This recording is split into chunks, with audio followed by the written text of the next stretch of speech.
exministro también de Transporte y Obras Públicas y también va a ser precandidato a la Asamblea Nacional, ¿verdad? 7:33 minutos. Economista, qué gusto tenerlo aquí. Buenos días. Muy buenos días y un gran saludo a todos los radioescuchas de Radio Unión. Economista, usted ya ha cumplido cargos públicos, usted ya conoce más o menos cómo es el tema en las instituciones del Estado, pero ¿qué lo motiva a usted a aspirar ahora a la Asamblea Nacional?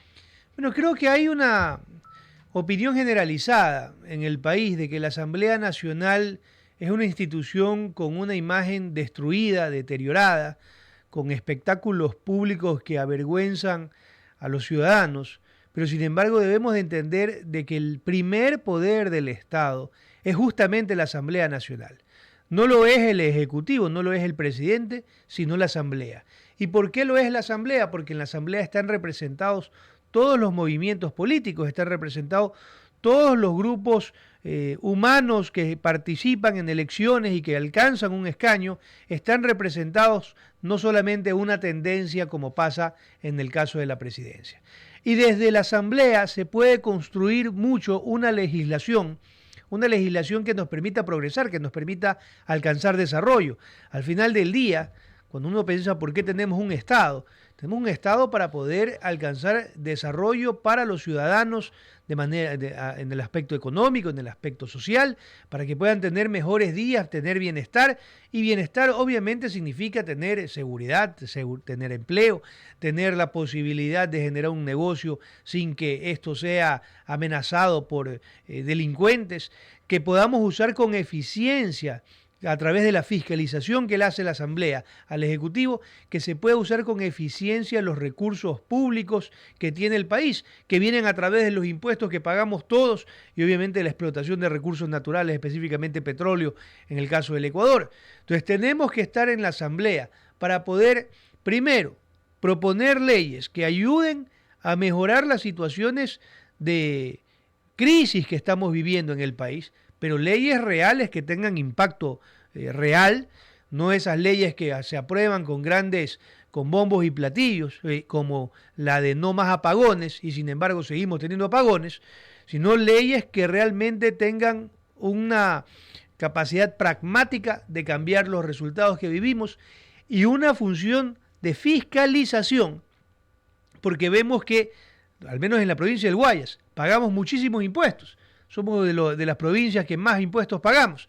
Y sin embargo, ¿cuánto de eso regresa en bienes y servicios, en obra pública, en servicios para los ciudadanos? Cuando los hospitales no tienen medicina, cuando la seguridad tiene que ser casi privada, cuando tenemos que pagar vacunas los ciudadanos para que puedan vivir en paz. Entonces tiene que haber una fiscalización y por eso hay que ir a la Asamblea y desde esa instancia representar a los ciudadanos y exigirles cuentas al Poder Ejecutivo, a la Presidencia de la República y a sus ministros de Estado, que tienen que darle cuentas de lo que hacen a la ciudadanía.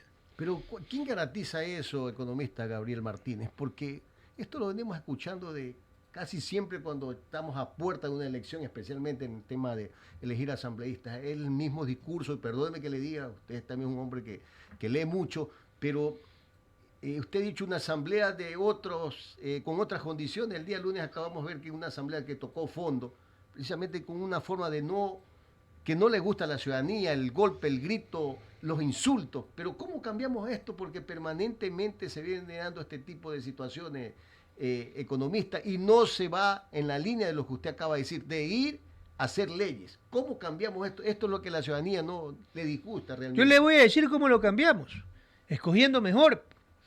Los únicos requisitos para ser asambleísta en este país, lamentablemente, es ser mayor de edad, o sea, tener más de 18 años, y de estar en goce de los derechos políticos, o sea, no estar sentenciado. Entonces, básicamente esas son las dos únicas condiciones que hay que tener para ser asambleísta. No tiene que tener profesión, no tiene que tener experiencia, no tiene que tener edad. Entonces, nosotros le entregamos una función tan sensible, tan delicada, tan importante, a personas que no tienen preparación, que no tienen experiencia, que van ahí a alzar la mano de lo que les dice el líder de su partido, que no tienen no han hecho empresa privada, no han hecho representación gremial, que no han hecho representación estudiantil siquiera, que no tienen un camino recorrido de servicio social. Entonces, cuando va gente que no tiene ningún tipo de experiencia, sino que su único requisito es ser leal y obsecuente a un líder de un partido, entonces tenemos la vergüenza que tenemos actualmente en el país y las incoherencias que vemos. Entonces, cuando hay asambleístas que defienden, parece que no han ido a una clase mínima de gobierno, entendiendo de que vivimos en una república con poderes independientes, con funciones independientes del Estado, que no han leído ni siquiera la Constitución, que aplauden, por ejemplo, que un juez intervenga con una sentencia en la Asamblea y aplauden eso ahí, es que estamos ante una ignorancia absoluta de cómo la Asamblea debe de regirse, de los principios que deben defenderla y de la autonomía que tiene no solamente del Poder Ejecutivo, sino que tiene que tener una autonomía del Poder Judicial y de los otros poderes del Estado, que en el caso ecuatoriano son el control y transparencia social y la función electoral. Entonces, cuando tenemos asambleístas que aplauden a que un juez se meta, que intervenga en las funciones de la Asamblea, que interfiera en las funciones de la Asamblea, entonces estamos viendo gente que no tiene idea de cómo funciona una república. Entonces, ¿cómo pueden ser buenos asambleístas? Simplemente están buscando cumplir, totalmente obsecuentes al Ejecutivo, completamente obsecuentes al presidente de la República. Hemos tenido asambleas de ese tipo, esas asambleas aplanadoras, que todo lo que manda el Ejecutivo lo cogen y lo aprueban, y que no piensan en que están ahí para representar a la gente. Vea la asamblea actual, qué es lo que ha hecho. Aprueba, a través de artimañas, el incremento del IVA del 12 al 15%. Correcto. A través de artimañas. Porque no promocionaron, no propusieron el archivo de la propuesta que mandó el presidente. Entonces, tenemos que tener gente que vaya a representar a los ciudadanos, que no vaya a ser empleado del presidente de la República, ni que vaya a ser empleado de algún otro líder político del país. Así usted va a tener una asamblea decente. Y mire que hace poco un expresidente mencionaba que en las asambleas anteriores habían estado presentes doctores y juristas de altísima reputación, que después fueron presidentes, después fueron vicepresidentes, gente con una altísima capacidad de representación, de discernimiento, de tener un criterio acorde a lo que estamos viviendo. Sin embargo, nos vamos por las personalidades de farándula, las personalidades obsecuentes, las personalidades que creen que a los gritos y al maltrato se logran las cosas. La única forma de tener una asamblea decente es escogiendo mejores personas, preparadas, que hayan tenido un camino recorrido, porque todos en la vida hacemos un camino. Nadie empieza siendo pues el director de la radio de arranque. Empieza con un pequeño negocio, siendo reportero, siendo director de noticias, siendo editor. Todo el mundo vamos construyendo nuestro camino. Pero cuando ponen jóvenes que no tienen ningún tipo de experiencia o personas que han llegado ahí por accidentes históricos, como por ejemplo muchísimos asambleístas que llegaron acompañados de una desgracia política como fue el asesinato de Fernando Villavicencio, porque esa es la verdad, que muchos asambleístas aquí del movimiento Construye nunca pensaron llegar al escaño, pero con el asesinato y la votación importante que tuvo este candidato, terminaron ejerciendo el puesto, alcanzando la curul. Entonces nosotros debemos de entender que no puede ser un accidente las personas que nos representen en la asamblea, porque en la asamblea vamos a tener la confección de las leyes que rijan nuestro país y vamos a tener las personas que fiscalicen al Poder Ejecutivo. Entonces, para aquellos que nos escuchan, tengamos en cuenta la importancia de una asamblea de gente competente, de gente honesta, de gente decente, pero que sepa también el trabajo que tiene que realizar para poder construir una legislación que nos permita progresar. De lo contrario, vamos a seguir dando pasos en falso por toda nuestra vida republicana. Economista, ¿y cómo usted analiza este meollo, esta pelea, por decirlo así, de que se buscaba el juicio político a la fiscal general de la Nación, pero no se logró. Y la fiscal ayer ha borrado ya sus cuentas de ex. ¿Cómo usted analiza este tema? Mire, los juicios políticos es un derecho que está consagrado para que lo ejerza la Asamblea como una suerte de control de la actividad y de la responsabilidad que tienen las autoridades de Estado. Los ministros son susceptibles de juicios políticos, el presidente, las demás autoridades públicas. Y realmente un juicio político tiene que ser tratado con objetividad, con los criterios acordes, y uno puede estar, digamos que en desacuerdo con el fondo, pero la forma de hacerlo, que era calificarlo y que esto pase al Pleno. Esa es la realidad. En el fondo, llevar a la fiscal general a un juicio político era intentar acorralarla y cuestionarla porque ha tenido actos de revelación de lo podrido que ha estado nuestro sistema judicial justamente. Los casos Metástasis, el caso Plaga, ahora el caso Pantalla, son muestras de cómo está permeada la corrupción hasta los niveles más altos. El Consejo de la Judicatura, el presidente del Consejo de la Judicatura, no solamente el presidente, sino otros 2, 3 vocales, también uno también detenido, preso, cumpliendo sentencia, otros 2 en un proceso judicial, o sea, las personas que rigen la ley. Entonces, el juicio político a la fiscal general, en el fondo, las causas no se justificaban, pero la Asamblea debió haber continuado el proceso. ¿Cuál era el proceso? Calificar si tenía las firmas, si estaban hechos los argumentos, si estaba presentada la papelería, por decirlo de alguna manera. Eso debió haberse tratado en el Pleno y debió haber sido votado en contra de la censura en el Pleno. El archivo del juicio, cuidado, va a sentar un precedente en el cual ya no haya juicios políticos, porque los matan o en la comisión de fiscalización, que no tiene esa capacidad de matarlo, o lo quieren matar en el Pleno sin un proceso que se cumpla. No sé si me explico, pero podría pasar y mañana alguien merezca realmente ser enjuiciado políticamente. Y lo que hace el procedimiento es levantar las firmas primero de respaldo, establecer las causas, adjuntar, digamos, que la papelería correspondiente, y lo que se hace es un checklist de verificar qué es lo que se ha cumplido y qué es lo que no se ha cumplido. Claro, si no tiene las firmas o las firmas no corresponden o se han retirado firmas, ya no procede, pues debe tener un mínimo de 35. Esto es lo que hace la comisión. La comisión después genera un informe, genera informes de mayoría y de minoría. En el informe recomiendan la sanción, recomiendan la destitución o recomiendan que no haya destitución. Pero la ley cambió y ya no queda en la comisión. Eso tiene que pasar al Pleno y el Pleno decidir. Entonces, lo que se ha evitado ahora, más allá del gran respeto a la fiscal general y su trabajo, es que continúe el proceso. Entonces, mañana sí puede haber un mal funcionario que merezca ser sancionado políticamente. ¿Y qué es lo que va a pasar? Que quien tenga el control de la comisión de fiscalización lo va a archivar sin que haya discusión. Y ese es un gran peligro para la democracia si no nos hemos dado cuenta. Porque mañana no podremos, el que tenga control de la comisión de fiscalización, esto significa la mayoría, ¿no es verdad?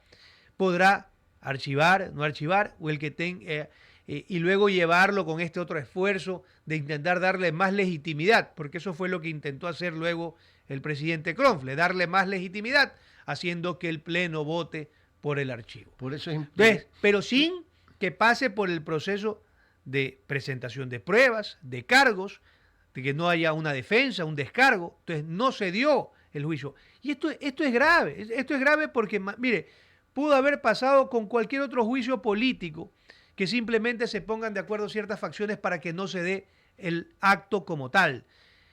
Y obviamente vemos acciones de asambleístas como el del señor Partido Social Cristiano que decide cambiarse. Porque son gente que no tiene formación, lamentablemente. Son gente que no tiene... Es nuevo economista. Son gente, sí, pero por eso tenemos que votar bien. Es por eso que le hago la consulta, claro. Usted tiene estos asambleístas camiseteros, algunos que tienen 3, 4, 5 camisetas. Oiga, uno no se cambia ni de club de fútbol, pues por favor, pues. O sea, yo soy barcelonista desde chiquito. Por más, durante un tiempo no fue muy mal. Y durante ese tiempo que nos fue muy mal, seguí siendo barcelonista. Ahora nos está yendo un poco mejor con altibajos. Pero estos señores, y hay señoritas también, que llegan empujadas por un partido político, Sí. y luego en medio proceso lo ven más atractivo al presidente de la República. O sea, así de sencillo. No físicamente, hasta físicamente para algunas damas. Pero lo cierto es que el Ejecutivo se convierte, porque tiene la fuerza, y eso se lo digo porque he estado en el gobierno, tiene la fuerza para abrir las puertas. Y está bien que abran las puertas. El problema son que algunos que han vociferado lealtad, ¿no es verdad? Y que no se cambian por un rompimiento de un principio, que uno entendería, ¿no? Se ha roto un principio básico por el cual yo apoyaba una tienda política, y si se rompe este principio, entonces yo me tengo que apartar. Es decir, por ejemplo, el partido Suma, que siempre ha sido pro libertad de expresión, mañana diga, no hay que tener una nueva Supercom. Obviamente eso provocaría que gente se aleje. Pero hay unos que se han cambiado sin dar ningún tipo de justificación, que usted los ha visto rasgarse las vestiduras, aquí en el mismo provincia del Guayas, y han de venir hasta esta radio. Y ha de ser medio chistoso, pues, no preguntarles, oiga, pero usted no estaba con el otro partido. De eso nos hemos Y confundido. ahora está con el otro. Oye, Entonces, economista, pero- es realmente, pero vea, a esa gente hay que rechazarla de plano, porque lo que son Bailarines. payasos, son bailarines. Bailarines, pero para eso es que hay que darle una herramienta al ciudadano también. Pues usted lo pueden hacer, por ejemplo, la asamblea, ¿por qué no hacemos que de pronto, por ejemplo, los requisitos para elegir un asambleísta sea como el que le exigen a usted para ser profesor de la universidad?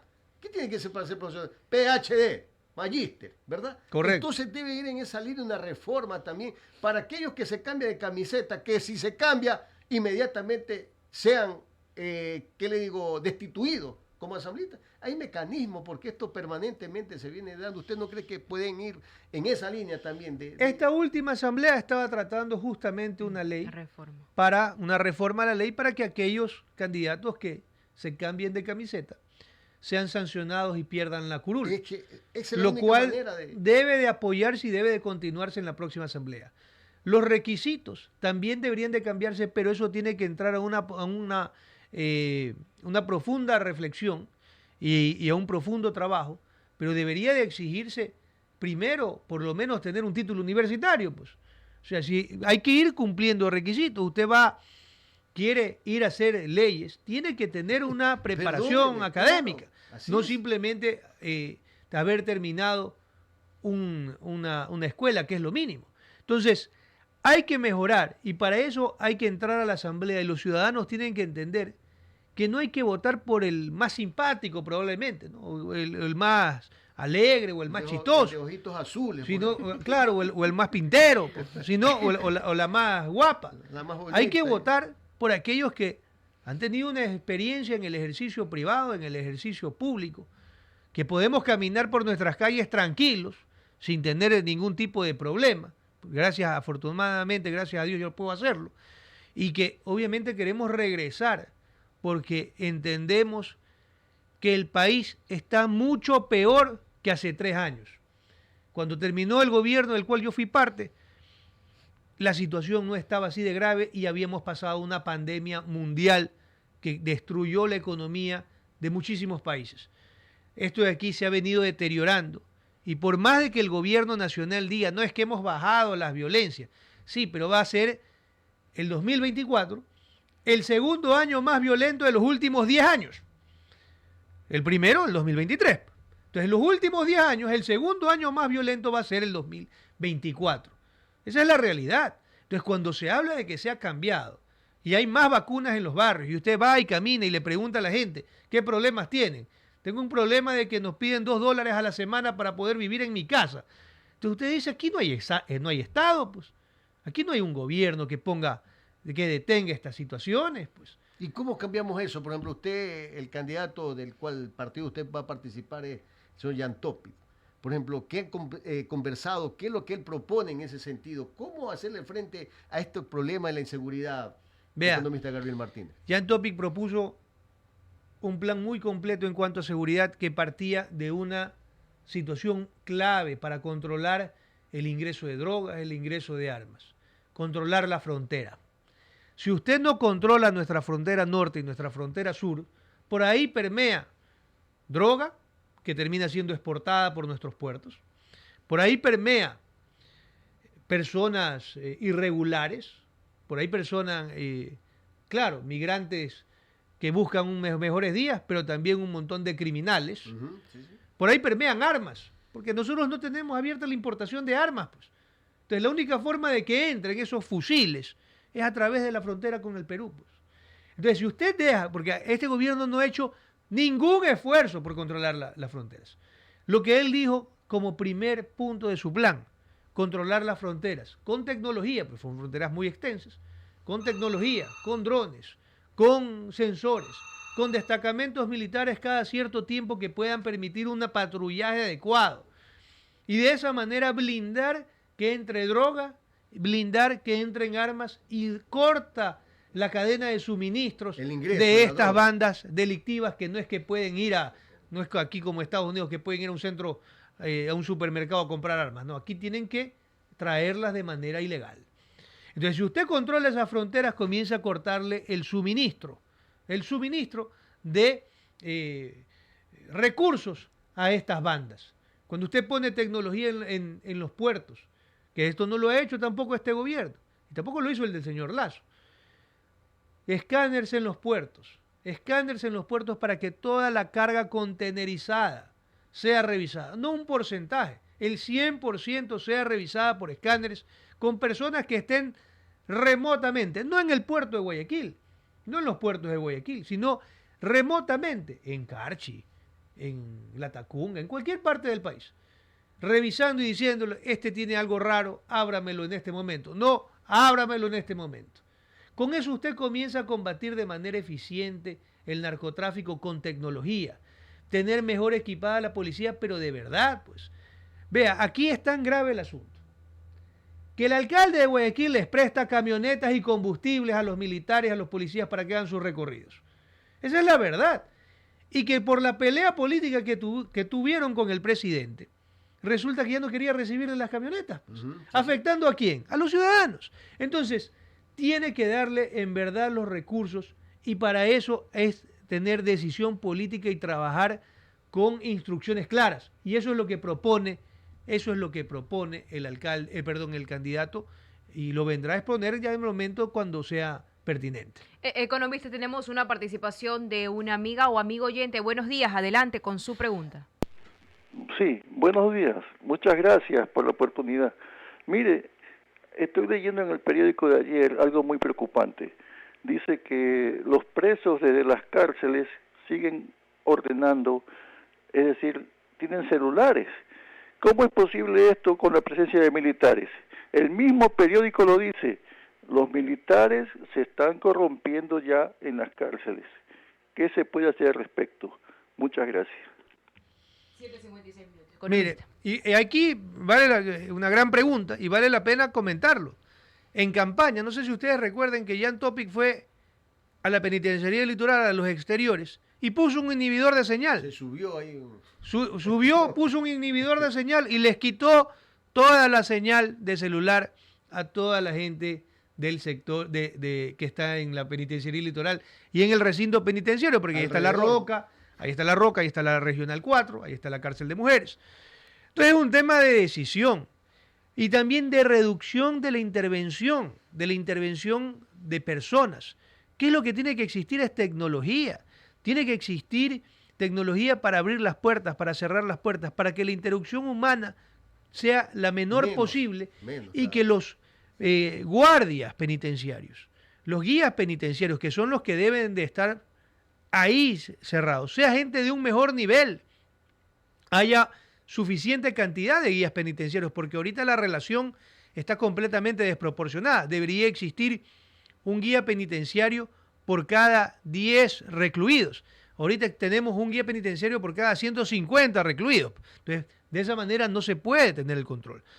Pero hay que hay que volver a tomar el control normal a través de tecnología, evitando esta posibilidad de corrupción que tiene el ser humano. ¿Y cómo lo hace? Poniendo controles y evitando los contactos. Y evitando los contactos para que las personas no tengan a quién corromper. Pero lo primero que debe hacerse es cortarles toda comunicación con el exterior, cosa que como evidentemente sabemos no se ha hecho, se las ha pacificado, se les ha dejado ahí, pero no se han hecho los cambios importantes, trascendentales que tienen que hacerse. Economista, mañana ya empieza el periodo de inscripción. ¿Usted por qué distrito va o es candidato a la Asamblea Nacional?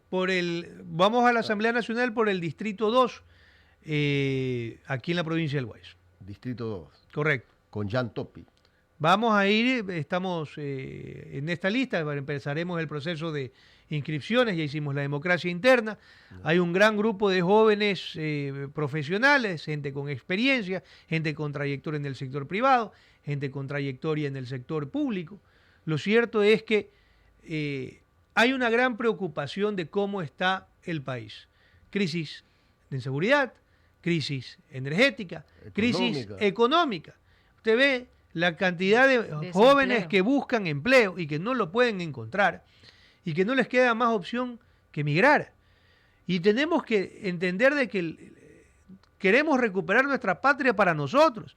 Qué pena para cualquier padre de familia tener que ver que sus hijos partan a otros países a buscar suerte, no poder verlos un fin de semana, no poder verlos y darles un abrazo en sus cumpleaños, en las fiestas, en el Día de la Madre, en el Día del Padre. ¿Cuántas madres sufren? ¿Cuántas madres sufren porque sus hijos se tienen que ir a buscar un futuro en otros países? ¿Y qué está haciendo el gobierno para evitarlo?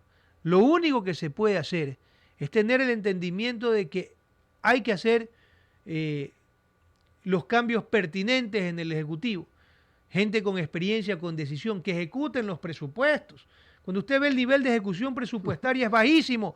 O sea que recaudan dinero, pagamos impuestos, pagamos un 3% más de IVA, se pagan anticipadamente, las empresas están pagando anticipadamente el impuesto a la renta, con el 3% de autorretención, recauda mucho más dinero porque el gobierno se ufana, ¿no?